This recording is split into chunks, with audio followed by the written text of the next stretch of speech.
Hello, everyone. Welcome to NB Geeks Let's Talk 10 Forward Roundtable. We are going to talk history of film, Christmas movies. My name is NB Geek. I am one of your co-hosts. Let me introduce you to my always amazing panel.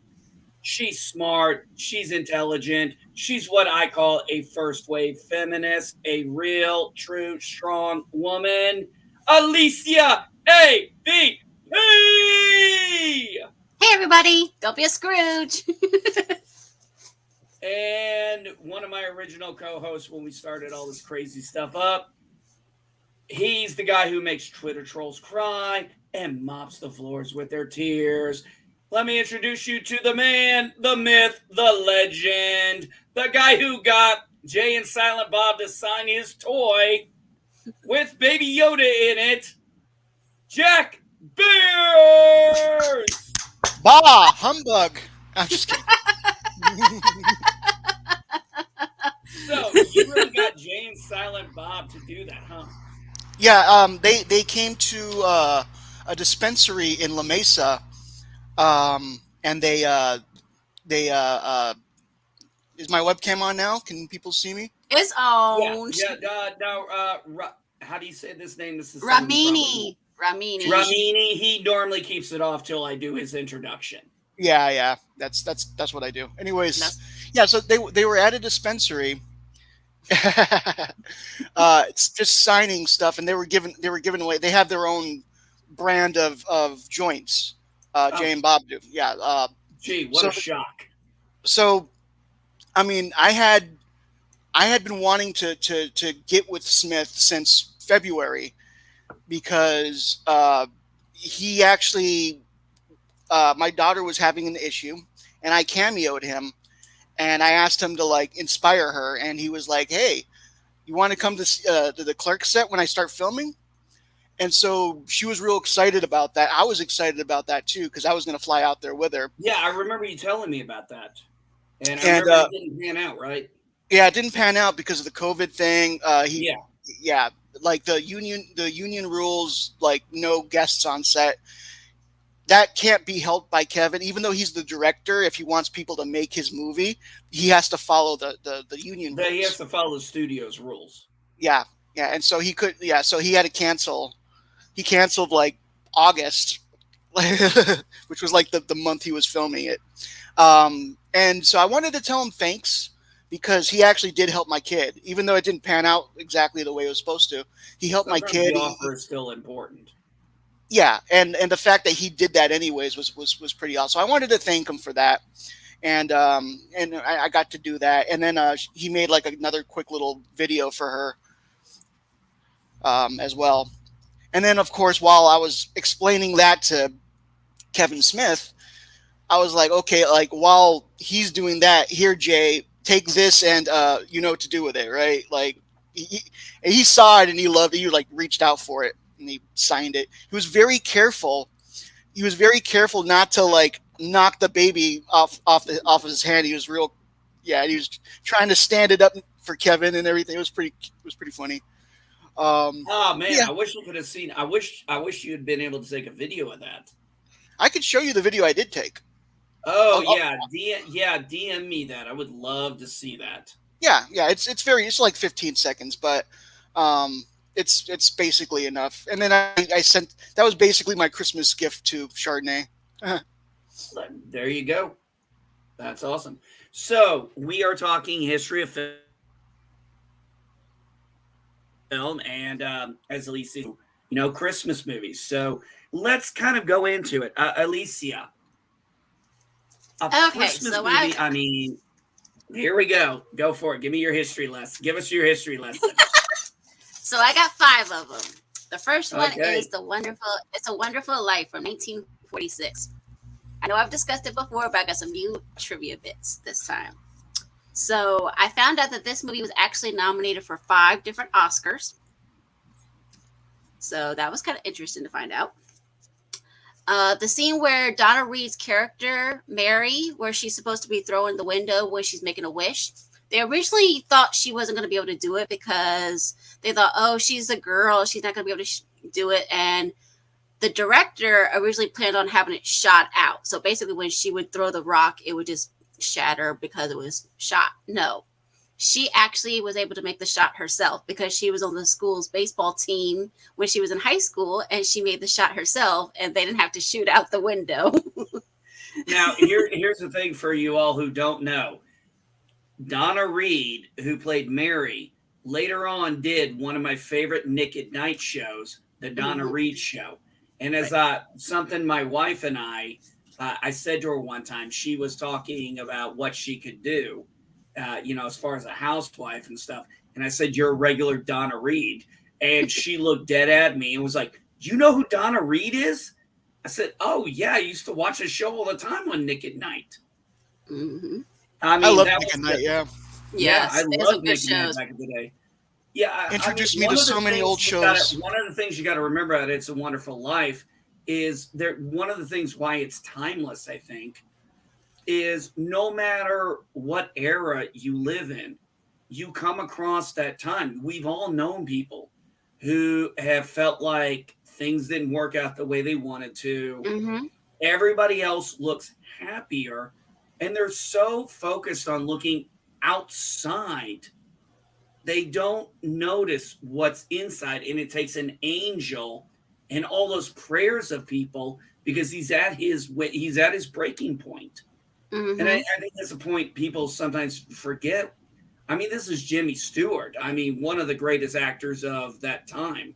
I mean, we're talking Mr. Smith Goes to Washington, for God's sakes. Mm-hmm. And he's broke. He is just absolutely broken at this point. Mm-hmm. And it's, why is he broken? And this is something I used to not be able to do very well with people when it came to suicide, is I didn't understand how to empathize with it. I ended up going into a rehab center for drinking. And this rehab center was also with a lot of people who attempted suicide in various different ways. And I started hearing their stories and understanding it. For that 21 days, I said, if anything good came out of this, I finally can empathize with people who go through that point, that breaking point. I've never been there in that kind of a breaking point, but I've had my own breaking points that cause breakdowns. But, when you're at that breaking point, you just you think that you can't go any further. And it's a real good story in that fact that the angel shows, look at all that, because sometimes we don't think about the little things, those subtle things we do, those just small things we do throughout our life that make differences. And we get wrapped up in our own selves and we see what everybody else is doing. Sometimes we forget about that. We don't see what everybody else sees. Sorry, I didn't mean to take over, Alicia. No, you're fine. You're fine. powerful story when you break it down. It is. It really is. It's not your typical Christmassy type movie like the others that we'll be discussing. This one did not fit the norm for that era, especially for 1946. Yeah, the idea of doing a movie about a guy about to commit suicide, that's ballsy. And they'd never done that before. That's Hamlet. Mm-hmm. There you go. That's some Shakespearean shit. Yes, it is. Yes, it is. So did it win any of the Oscars it was nominated for? No, it was not. No, unfortunately, it did not. So the phone scene where he's on the phone with Mary, Jimmy Stewart's character, George, when they're on the phone scene where they're talking to their friend Sam, hee-haw. So that scene was actually Jimmy Stewart's first on-screen kiss, believe it or not. Really? And it was done in one single take, and it was not rehearsed. So I do love the scene where, he's Jimmy Stewart's, Donna Reed's in the little bushes and area, and he's like, she's like, I'm gonna tell your mother. He's like, he's a grown ass man, and she's threatening mom on him. It just shows you that that culture back then. Yes. And it's still somewhat the same now, because it's like somebody would be like, I'm going to tell your mother. It would go one of two ways. One, I'd be like, go ahead and fucking tell my mom. She'll back my ass up. Or two, oh, I'm fucked. Because I've had times where my mom's called me and been like, what the hell do you think you were doing? And it's like, all you can say is, I'm sorry, Mom, I fucked up. I'm 42 years old and I would still do that. Yes. So anyway, please continue. Sure. So there's a lot of snow in this movie. The snow was originally painted white snowflakes.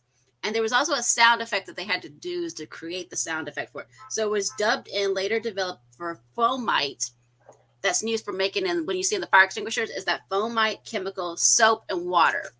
Because cornflakes would have had like a crunchy sound, and they didn't want that crunchy sound. They wanted to sound a little less crunchy-ish.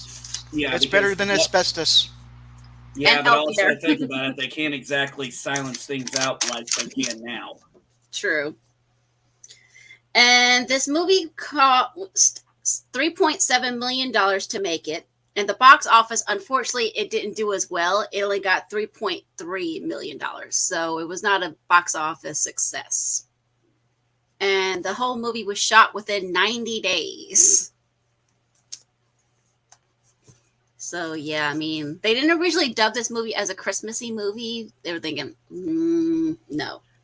Well, probably because of the theme of the movie at the time. It probably didn't mix well True. with the time. So It took time over the years when it got re-released in theater, and then eventually when TV came around. And I think it probably is one of those Christmas movies that became popular when it started showing up on TV. Yes. Yeah, because that was because the copyright license had expired, and that's the reason why they're able to do it on public domain on television every single year. So that's the reason why we see it on TV every year. So that's a little bit of trivia about that. But, you know, I mean, it's still it's a very good movie, very talented, very well done. The characters are all done, and I mean, you really feel for Jimmy Stewart's character and what he's going through. Especially, like I said, I watched it, I think the Christmas I got out of rehab, and I was like, I see this movie completely different than what I used to. Mm-hmm. It's amazing when, you know, certain things get lifted off your eyes. When you are able to overlook your own bias, that's a really uplifting thing when you can say, okay, I was wrong in the way I felt. Which is not an easy thing for anyone to have to do. Like I said, I had to go to rehab and hear a bunch of stories before I even could comprehend it. You know what? I look at it as a good thing. Mm-hmm. So what's the second movie you want to talk about, Alicia? The second one is it's a Miracle on 34th Street from 1947, because there's been several different adaptations, but this is the 47th. Yes, we're gonna go with the original. Yes. Exactly. So there's a bit of dialogue where Santa Claus or Chris is talking to a Dutch little girl. And I always was kind of curious, like, what is he saying to the little girl? So the untranslated dialogue with the Dutch girl, when he asked her what does she want for Christmas, she basically says nothing. She tells him that she was basically happy that she'd gotten a new mom for Christmas. So the woman that's with her had just recently adopted her. So she's saying, I'm thankful I got her for Christmas. You know, I remember that scene, and yeah, I always wondered what she said. It never dawned on me. You know, it's one of those things you think about now that you mention. It's like, damn, I could have looked that up. Yes, but or now you know. At least try to put the subtitles on and hope that it spoke it out for me from Dutch to English. True. But that was a really interesting. That was a really great point to add into it.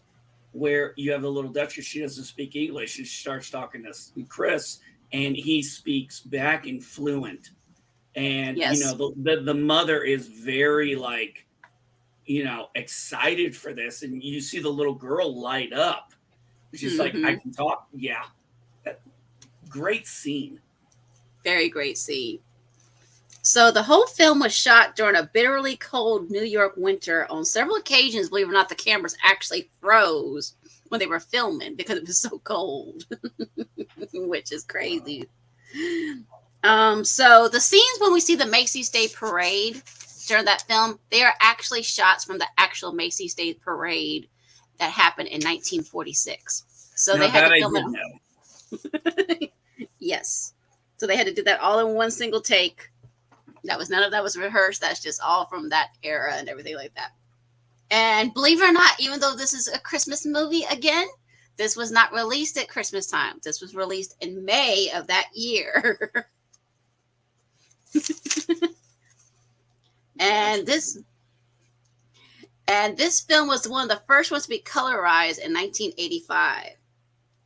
Oh, shit. I remember that back in the day. I remember them advertising the Miracle on 34th, even though I was like 5, 6 years old. I do remember that whole thing where they mentioned they were showing Miracle on 34th Street for the first time in color. Mm-hmm. I do remember that. Okay. Damn, I wouldn't have remembered it if you hadn't brought it up.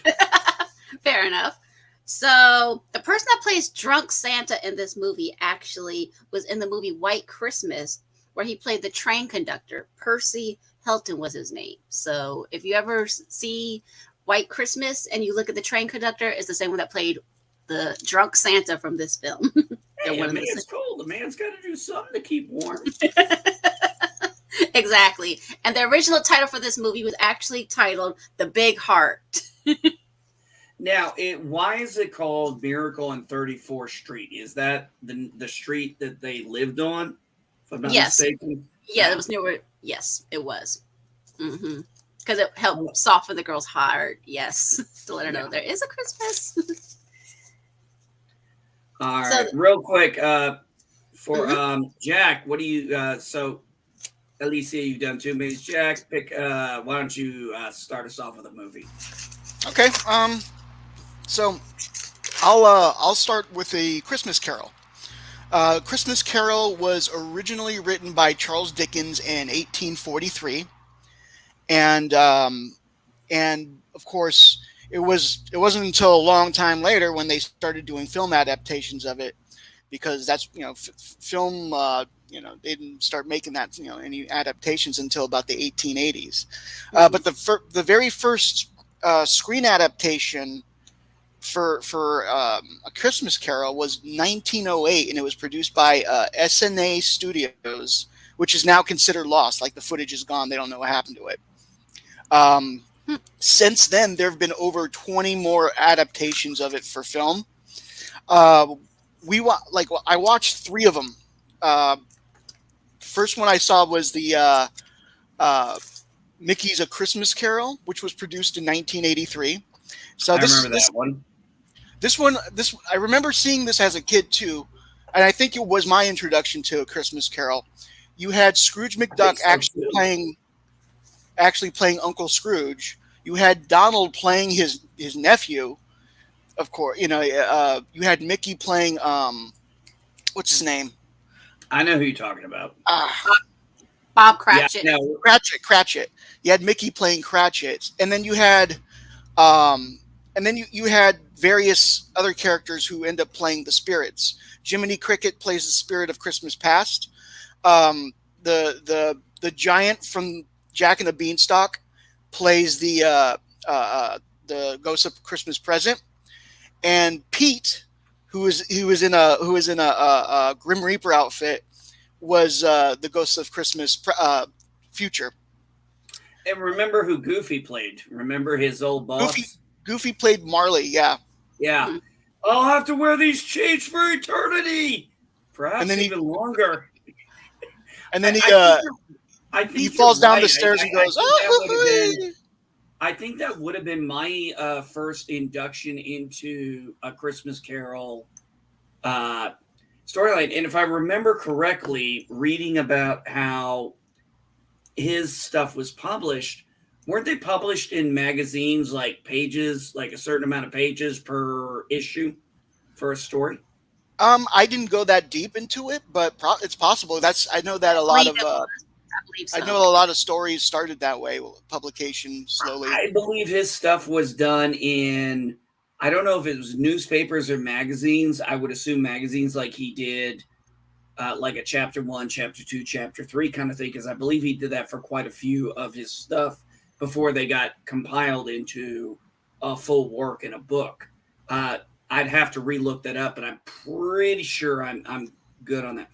But yeah, I know what you're saying. That I think was for a lot of us as kids, especially our age bracket. That probably was our first introduction to an interpretation of It's a Christmas Carol. Right. Yeah. And in 1992, they did a Muppets Christmas Carol. That one we saw that one last night. That one it's cute. You got Kermit playing Cratchit. You got uh, Michael Caine playing Scrooge, and he does a really good job. Uh, It's Michael Caine. huh?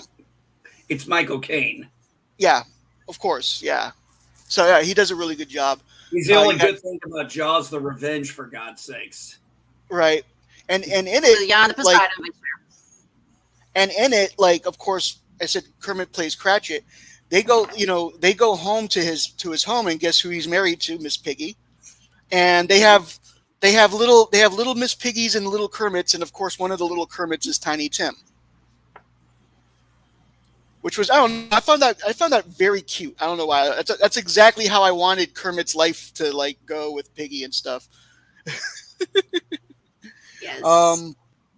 Now in this one, they had, instead of using like their characters for the Ghost of Christmas whatevers, they actually they made new puppets. And the Ghost of Christmas Past is the creepiest rendition of any of those ghosts. Like I wish I should have sent the picture, but like it was so like wow. Hold on, Like, let's see if I can find- Are we talking like Dark Crystal creepy? No, a little bit of that, but yeah, it's not like I'd have to show you, but and then they have the Ghost of Christmas Present. It's just a large Muppet that shrinks eventually, and then the Ghost of Christmas Future is just a hooded figure. You never see who's under the hood. Correct. But he does his pointing just the same. I don't think I've ever seen a Muppets Christmas Carol. I think that's one that I never saw. I didn't see that before until last night, Yes. actually. Exactly. Me either. And then like my favorite version would probably be the 1999 version with Patrick Stewart. I would have to say that is a great version. I mean, Patrick Stewart was really one thing a lot of people I don't think know is Patrick Stewart did a lot of made-for-TV movies in America. He did Moby Dick, which he did a great Captain Ahab. He did that in Christmas Carol, which was also very good. He did a movie called King of Texas, which I thought was great. I mean, so he had a really great streak going in after Star Trek, where he was doing a lot of really great made-for-TV movies that he really was owning those roles. Oh yeah, I agree. And he owned that role. One of the things I love is how like all three versions of it, most of the scenes are word for word. Like they take it literally from the novel. And and the way they do it is, like it's their own style or whatever, but it's done pretty well, I think.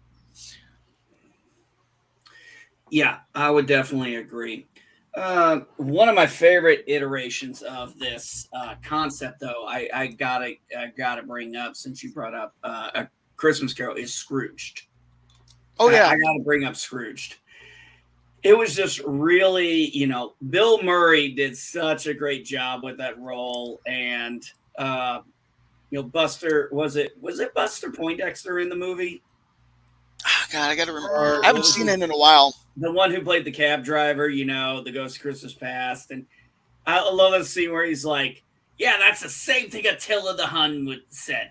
But when he saw his mother, Niagara Falls. I was a kid. I didn't even know who the hell Attila the Hun was. Until I became a history buff years later. But I really loved how they did that version of it. Christmas Carol was something everybody, the whole point is he's doing A Christmas Carol live. And everything's going on, and he calls his ex-girlfriend that he hadn't seen in like a decade, and everything goes through. I love the Ghost of Christmas Present. I can't think of her name, but just the way she just beats the shit out of him. And it's kind of like, I don't feel bad for him because he deserves it. Right. No, I know what you mean. That was pretty good. I wish I had seen that one as well, but after 3 renditions of the same story, I was kind of tapped out. But so the next one I want to talk about is Rudolph the Red-Nosed Reindeer. So it was originally written by a guy named Robert L. May in 1939, and he did it for Montgomery Wards. Every year Montgomery Ward would buy a bunch of coloring books and then give them away. And so this year they decided to just write their own book instead. And so they bought they bought the story, and they ended up distributing about 2.4 million books that year. 10 years later, 1949, Johnny Marks wrote the song based on the book, the Rudolph the Red-Nosed Reindeer. And by 1969, that was awarded a gold record from the RIAA, the Recording Industry Association of America, for making over 7 million sales. Wow. Wow. Yeah. And then in 1964, is when they created the TV special, and they used stop motion, but they called it animagic. That's what they called it animagic or at least the company who was doing it. And it was filmed in MOM Productions, Mom Productions in Tokyo, and was distributed I didn't know it was done in Tokyo. Yeah, I didn't know that either, actually. And it was distributed by NBC, and it was sponsored by General Electric. And it's pretty much been airing every year ever since. Now, of all the puppets that they made, there's 2 of them that still survive. There's a Rudolph and there's a Santa. Oh. And they were recently, like maybe I say recently, like maybe like 2015 or something like that, restored, and I think they're in a museum right now. I would hope so. Yeah. One of the things about that movie that is very much interesting is how him and the elf, they're the outcasts, more or less. Right. They're the different ones. And I mean, it really spoke to that outsider perspective that, a lot of us as geeks when we were growing up felt, because you'd be in school, and if you were a geek and you liked certain things, like Star Wars or role-playing or stuff, you were considered, a nerd, geek, blah, blah, blah, whatever, and you were treated like shit. Now we got these assholes trying to tell us how our sandbox should be played in, and they're like, nah, buddy, we didn't take your shit then, we ain't taking it. And I mean, they went away and they tried to find their own meaning.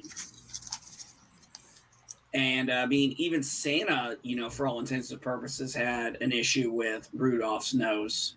Mm-hmm. At first. Yeah. What they did was they saw something. I mean, like we see when you look at things like this. I was talking to my wife because we're watching a show called Silent Sea. She's already seen it. It's a Korean-based series, and what you look at is when you see certain films made in America versus certain films made in places where they all, well, let's be honest, they all look the same, right? So when you have in America, you have a race-based system. In places like China, Korea, and say Japan, because most everybody looks pretty much the same, you have a class-based system. And that's kind of where you could look at both characters of Rudolph being in a race-based system and the elf being in a class-based system. Does that make sense? Yeah. Yeah. Definitely. And I mean, like, that's one of those things I used to watch. My dad actually had it on Betamax back in the day. Way back in the day. Yeah, he had it on Betamax, and like, so for, Christmas time he would turn it on, and it would have Rudolph, it would have the Frosty one, and it would have the Grinch. It was those 3. How the Grinch Stole Christmas. Nice. It's a good set of recordings. All right. You got any more to say about it? At least, if you want to say anything before you go to your next movie? Nope. I'll let Jack finish. Oh yeah, that's. I mean, those are two movies. One of the great things about that movie is, really, it is the beauty of. I mean, and it's kind of good. It was done, probably in Tokyo, Japan, where they have done really good stop motion animation. And I mean, when you look at stop motion, you see how it is. It still, even now, in a lot of ways, stands up to time because it's like you understand it. You understand what they were doing, and it's still, in my mind, something that should always be looked up to for the hard work and dedication that goes into the hours upon God knows how many hours just to make something like that. Just to turn something ever so subtle, to take a shot, to take another shot, to take another. It's an amazing work of art, in my opinion. All right, Alicia, what's number 3? Number 3 is National Lampoon's Christmas Vacation from 1989. Merry Christmas, Merry Christmas, Merry Christmas. Kiss my ass. Kiss his ass. Kiss your ass. Happy Hanukkah. Yes, that is my favorite line from that movie. So when he is after failing to get the Christmas lights to work one last time, Clark was wrong. He takes his frustration on the decorations and stuff like that.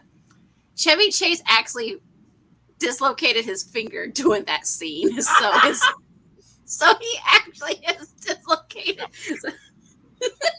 Because the film kept rolling. They just stopped rolling the take. Okay, so unfortunately, this was the last movie for the person that talked for Betty Boop. Sorry, not Betty White, but Betty Boop. Mae Questel. This was her final movie. She was the voice of Betty Boop, so this was her final movie. She's the one that plays the aunt, the one that came in with the. You can't hear a dump truck going through a nitroglycerin factory.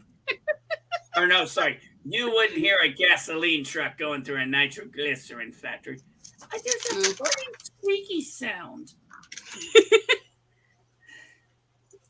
So the family truck was actually used in other films as well. It was also used in Russell Crowe's movie. Not Russell Crowe, sorry. Kurt Russell's movie Overboard, and also the movie They Live. So this truck has been in 2 other films besides this one. 2 great classics, especially yes. They Live. Yes. And believe it or not, there was a minor earthquake that took place when they were filming the scene where Uncle Lewis and Aunt Bethany arrived. There was actually a minor earthquake that took place. Yes. Yes. Yes. Oh, good Lord.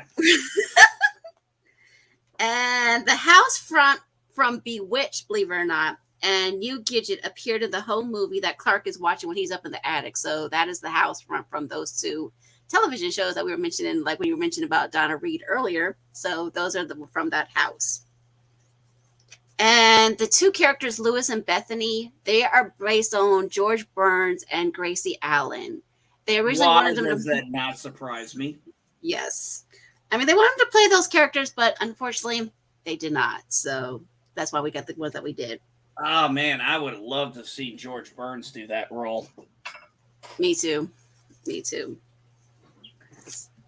Okay, so my 4th one is A Charlie Brown Christmas from 1965. This was the first animated Peanuts special. And in this one, Snoopy's home is blue. After this movie, all of his homes are now red. So,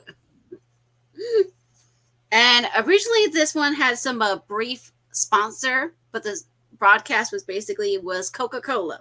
There were some logos that showed up in some of the scenes and stuff like that, but then because they lost the sponsorship, it went away. So we don't see that anymore.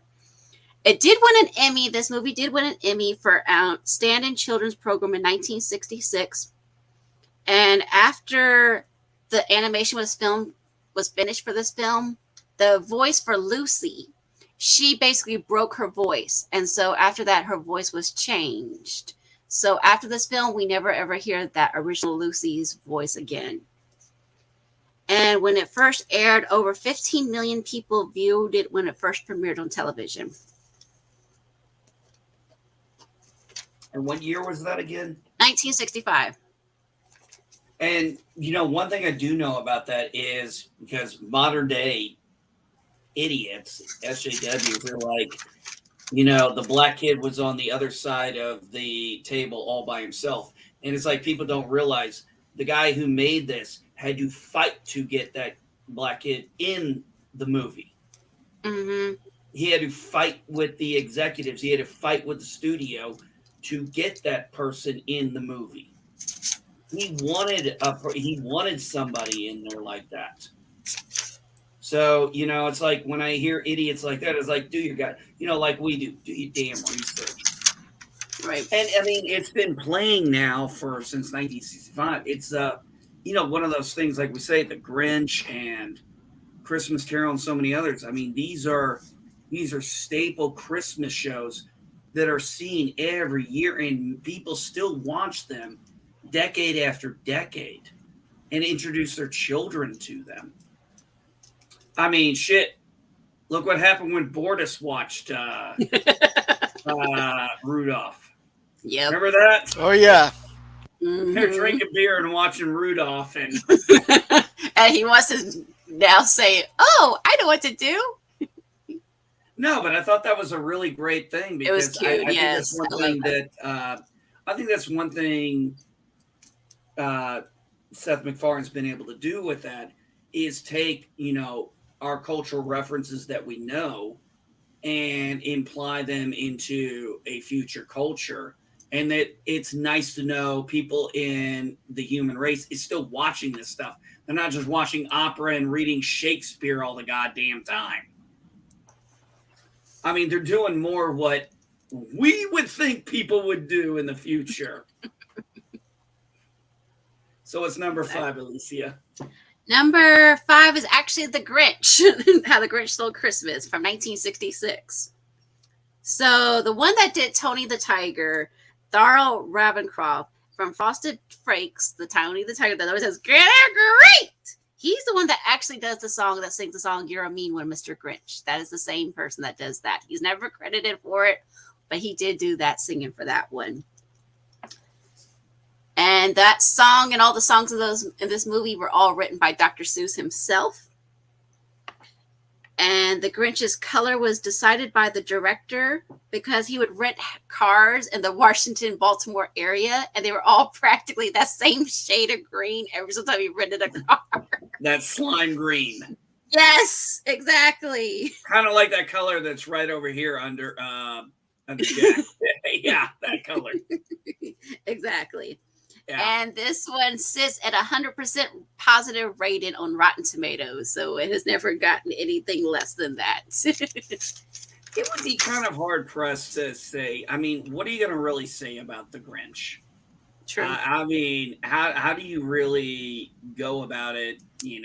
This is kind of like a Darth Vader redemption long before there was a Darth Vader. Right. Mm-hmm. If you really think about it, I mean, he's just. When you think of the Grinch, he's more of he's very upset. He's angry. And the thing is, I don't even think he can't stand these other people being happy. But the thing is, we really don't know and that's why I don't like the movies, because they try to explain his anger and why he's so resentful. I'm like, no. I don't need that. I don't need the backstory here. He's angry. I like the fact that he's angry, and I don't even think he knows why he's angry. Because when you really think about it, he comes across as he's angry about so much, but does he really? I get the impression in the cartoon, I don't think he really knows why he's angry. No. He's just made a decision. At some points, things happen, and he's shut down. And now he's decided he's sick of seeing other people. We see this all the time in modern society right now. You see these people, and they are so pissed off that people are happy. They're like, I'm miserable. Why the hell aren't all of you mad? I'll give you a perfect example. When I did I did a real quick rant, and I was pulling my Sam Kinison impression, and I said this. I said, "Oh, yes, so you have this woman on TikTok. She's apparently pissed off at Chris Pratt because he's a Christian and he's in love and he's happy and she's happy and she's like, because she's looking at him and he's looking at the camera, which we've all seen this with males and their partner and their female partners. That is not an uncommon picture to have where the man is looking at the camera and she's looking at him. That is not uncommon. And then I made the comment because I saw she had her pronouns in her TikTok thing. And this is when I went to my Sam Kinison. I said, well, no shit, they're happy. He knows what she is and she knows what he is. You keep coming up with new pronouns. Merriweather's going bankrupt trying to keep up with you people. Pick a fucking pronoun so we know what to call you. Oh. It was something like that. But yeah, I mean, the whole thing is these people, I swear to God, I don't think they even know why they're angry. They've been angry. They may have had a reason why they were angry at one time. But they've been angry for so long, they don't know how to not be angry. And I think that's really what the Grinch was. He didn't know how to not be angry. So he wanted to make everybody in the town of Whoville angry. And it backfired on him. And it was only then he's like, oh, he started having an epiphany. It's like, it's not about the material. It's not about the presents. It's about the community, the family, and all of a sudden he gets it. He has that moment of clarity. And I mean, that's something that, sometimes I think, some of us have had where I know we've all had moments where we're down and then something comes and lifts you back up. And it just feels like, when that happens, when you look at the Grinch in this, it's like 100 pounds is lifted off your fucking shoulders. It's like when that pain and that anger, you let it go and it's released, it's like that weight just comes off you. And, people can see it in you. I mean, I know I've seen times, and I'm sure you both too, where when you've released them, it's like, you look lighter or you look better. Or, so, most people would say, I look lighter. They wouldn't say like I lost weight. It would just be, I look lighter. Like I've let something off my chest or my shoulders. And I really think that's where, this is where I go into the philosophical parts of these movies, because that's a little bit better of my understanding of them. But I mean, that's why I think sometimes I see things a little bit different than some people, because I always take things from the psychological perspective. These days, I always try to kind of really, really into it. And the more backstory you give, like, especially when you bring in Alicia and Jack, the more I can interpret and reflect from what I'm talking about. Sure. So what about you, Jack? You got any more movies? Yes, I do. So the next one I want to talk about is Pee-wee's Playhouse Christmas Special. I don't know if anyone saw that. I didn't even know that existed. Yeah, so Pee-wee's Playhouse, it started in 1986, and then it went a second season in 1987. But then 1988, the only thing that came out was this 1 hour Christmas special. And then they resumed season 3 in 1989, etc. But so this was the only thing that came out that year. And it has a lot of celebrities in it. Like a lot, like surprisingly a lot. But the story is basically Pee-wee wants a lot of shit for Christmas, right? So he's telling Conky, all the stuff he wants for Christmas. He wants a yo-yo, and Magic Screen's like, you already have a yo-yo. And he finds his yo-yo and he starts playing with it, and he cracks the camera lens, right? And so he's like, I guess we'll have to get a new camera, Conky. So then Conky starts to print out the list, and he almost blows up because there's like so much. It's like a long list. And so you got Pee-wee. He's getting ready for Christmas. He realized he didn't have enough time to decorate. So he brings out Jambi, and Jambi's like, "Mecca lecca hi, mecca ho ho ho," and and everything's decorated. But still, for some reason, the stockings aren't put up. So Pee-wee starts putting up the stockings, and they got these little tiny stockings for his puppet friends, right? And then they're like, "Where's your stocking, Pee-wee?" "Oh yeah, I forgot." He brings out these 2 large stockings that are larger than him. He puts one up. He puts one up, and then he's like, "Wait, one more. Here's the left one." Right. So, That sounds like something Pee Wee Herman would do. It would. Yes. Some of the celebrities there that showed up were Whoopi Goldberg, Zsa Zsa, Oprah Winfrey. Yeah.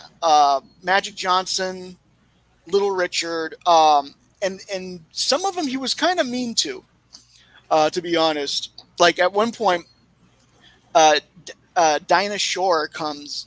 She's on like the phone or whatever, and she starts singing the 12 Days of Christmas. But she, like, after a certain time, Pee-wee's like, he kind of sneaks out, and for some reason he has a dummy of himself that he pulls out with a Pee-wee Herman like like real cheap Pee-wee Herman plastic mask that with the elastic in the back. Oh no. And he sets that up there, and so like for the rest, every so often he checks up on her, and it's like, "By the 100th day of Christmas, my true love came to me," and then you would just move on. So yeah, so he was kind of mean to some of them. In the beginning, he does this musical number with what looks like Marines, and they actually did want to get Marines to sing, the choir Marines to come and sing. I guess there was a scheduling conflict; they couldn't get them, so they found UCLA's men's choir, and they dressed them up. But God damn it! They're coming to get you, Jackie. It's like they know not to like have that on the street because the hospital's right there and residences are here. But whatever. Anyways. Yeah. So they originally wanted to get Marines to sing it, but they couldn't do it. So they got the UCLA's men's choir and put them in Marine uniforms. So that's who does the musical number in the beginning. It's actually UCLA's men's choir. I heard they're good. Oh, they were pretty good. Yeah, definitely. It was impressive. Eventually, Santa arrives. Oh, well, actually, before that. They do their thing with magic screen, connect the dots, la la la la, and it's a sled. And suddenly Magic Johnson appears. Like, "Hi, I'm Magic Johnson." "Magic Johnson, how do you know Magic Screen?" "Magic Screen and I are cousins." Magic Screen, Magic Johnson. All right. Yeah. Yeah, that was back at the height of his career too. Yeah. Yeah. At one point, they got Little Richard. They're out in the snow. And they're skiing, or they're trying to ice skate, and Little Richard can't ice skate, and so he's like, "It's really hard to do." And Pee was like, "It's not that hard." He's like, "Why don't you do it?" He's like, "Okay." And so you see Pee-wee doing like flips and stuff and everything, right? And then he's like, "Wow, Pee-wee, that was great." He was like, "Thanks, and also thanks to you, Han." And like this other guy, it's Pee-wee's stunt double, the one who actually did the stunt, comes out and. Kind of a little fourth wall break. Right. Like, and it's funny because, like, this stuff's like I had forgotten. I hadn't seen it in a long time. So eventually Santa does arrive, and he tells, Pee-wee's got his milk and cookies. He's like, "You got my presents?" He's like, "Yes." He's like, "Well, enjoy it, but there's a problem, Pee-wee. I spent so much time making presents for you that I didn't have time to make presents for all the other children in the world." Aww. Right? And so he was like, he asked Pee-wee if he can use his presents, all of his presents, to distribute around the world. And Pee-wee takes a moment, thinks about, this is the time when we're supposed to think of other people, blah blah blah blah. "Okay, I'll do it." And he's all sad and stuff. And then he's like, Santa's like, "Guess what? You get to come with me." So like Pee-wee's all happy once again, and so Pee-wee allows Santa to distribute his toys to the children, and Pee-wee gets to ride off with Santa at the end of the show. Well, I guess that's not a bad way to go about it. Yeah, I try Nikolai, to find. Nikolai, Yeah, I God. try to find like some background info, like some sort of like production notes or something. The only thing I could find was the men's choir thing. Otherwise, I had to just rewatch the episode, which I was didn't fun to even do. remember that. I remember watching Pee Wee's Playhouse as a kid, but I don't remember the Christmas episode. I remember the one that was made a big deal of where they went into space. Oh yeah, I remember that one.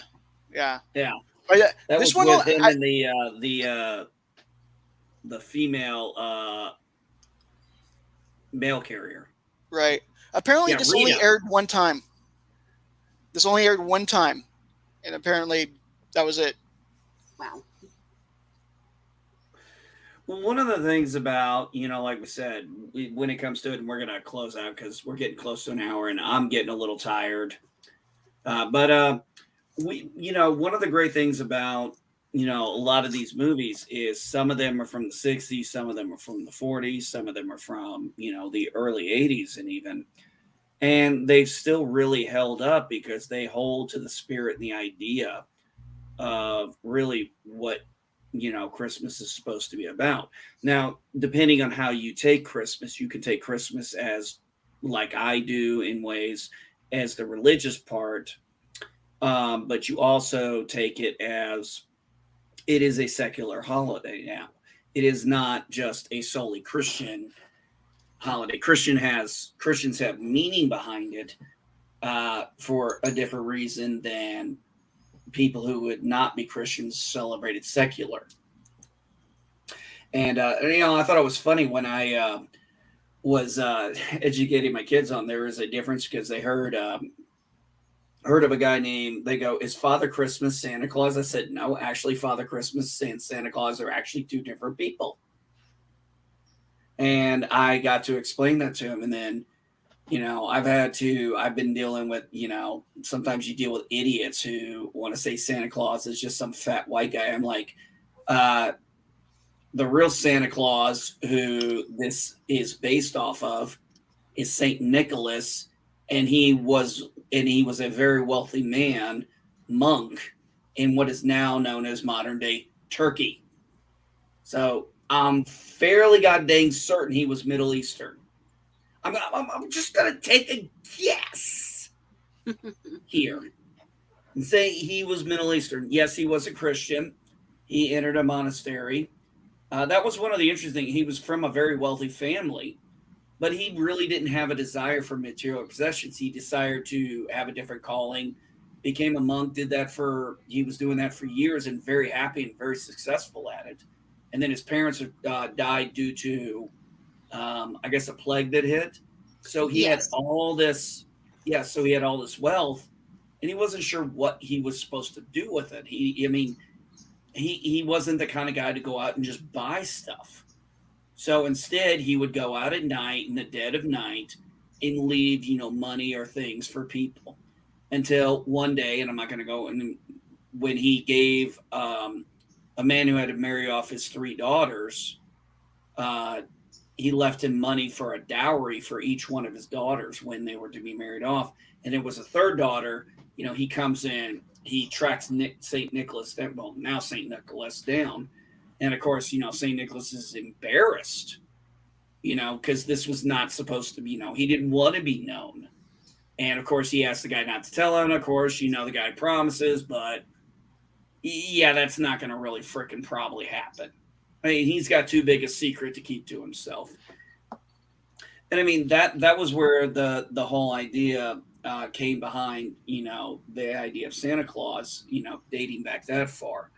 One of the reasons why Christmas became a thing during the Roman time was there was that winter solstice holiday that they had. And this was when Christians would go into Rome to do this because this was this big, like 3-4 day festival. And this was, they thought, the best time because all these people here to convert people to Christianity. That was why that was a big, and it's like I just tell people, it's like, like we do with history of film and everything, do some damn research before you judge something. Yep. So, I agree. what do you guys? So, what are you guys doing for the New Year? Anybody? I know what I'm doing New Year's Eve. My wife and I are watching Cobra Kai. That is not even not an option. We're watching Cobra Kai New Year's Eve. Do you guys still watch The Ball Drop?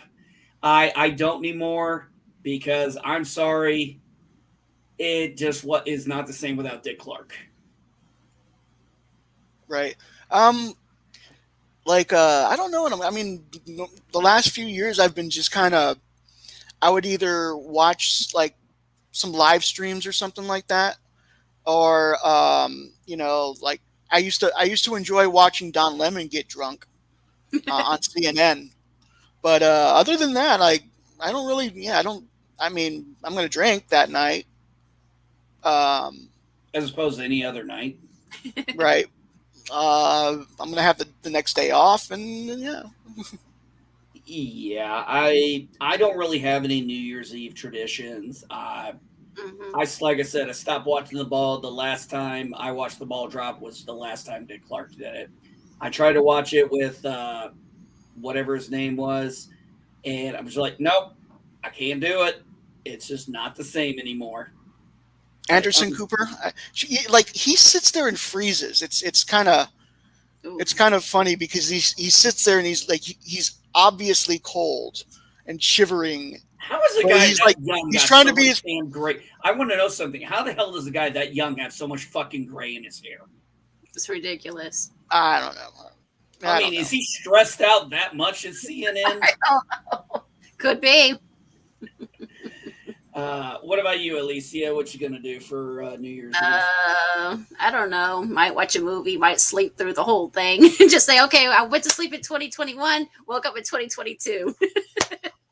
Well, fortunately, because now I live in the sticks, I might actually be able to go to sleep and not hear a bunch of fucking fireworks go off at damn midnight. Oh, I'll be hearing that. I'll be hearing that around here. Yeah. I'll be hearing that. They'll do fireworks here too. Yeah. Yeah. They were doing that Christmas. Nothing. It's not going to be anything official. It'll just be idiots out in the streets. Yeah. Go. Oh, idiots in California say it ain't so. Idiots everywhere. Idiots everywhere. Idiots everywhere. I'm surrounded by assholes. As I like to say, I'm in the middle of America, so I like to say, jokers to my left, clowns to my right. Here I am, stuck in the middle with you. It is what it is. All right, everyone, you have a blessed one. We are going to end this broadcast. Guys, what area of history do you want to hit up next week? We can go back to classic movies because I started on my notes for the 60s. Oh, for the 60s. Ooh, the Bond era, the era of the sexy ladies wearing less clothing. Yes. Yep. All right, everyone. Yeah, that sounds great. Yeah. Thank God for that. Oh, thank God for the sexual revolution of the 60s. All right, everyone. You all have a blessed one. Take care.